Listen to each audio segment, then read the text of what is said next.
হাসিনা সরকারের পতনের পর থেকেই বাংলাদেশ জুড়ে তৈরি হয়েছে নৈরাজ্যের পরিবেশ।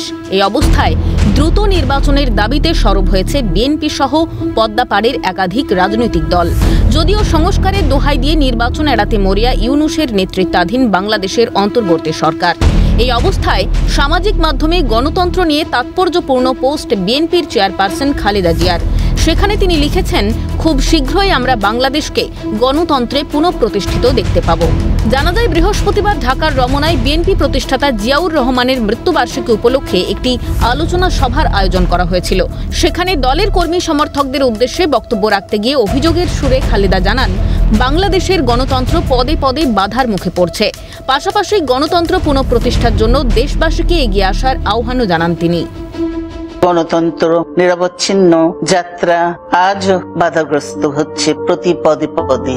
খুব শীঘ্রই আমরা বাংলাদেশকে গণতন্ত্রে পুনঃপ্রতিষ্ঠিত দেখতে পাবো। এই হোক শহীদ জিয়ার শাহাদাত বার্ষিকীতে আমাদের অঙ্গীকার।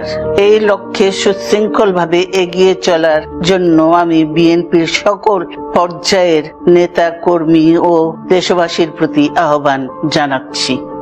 মনে রাখবেন, সবার জন্য গণতন্ত্র ও উন্নয়নের মাধ্যমে সকল সমস্যার সমাধানের যে রাজনীতি শহীদ জিয়া রেখে গেছেন তা বাস্তবায়নের মাধ্যমে তার প্রতি শ্রদ্ধা জানাতে হবে।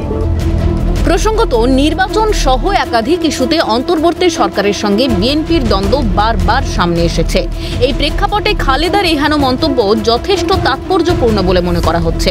সেই সঙ্গে গণতন্ত্র নিয়ে বিএনপি চেয়ারপারসনের এই মন্তব্যে ইউনূস সরকারের অস্বস্তি আরও বাড়ল বলেই মনে করছে ওয়াকিবহাল মহল। ক্যালকাটা নিউজ।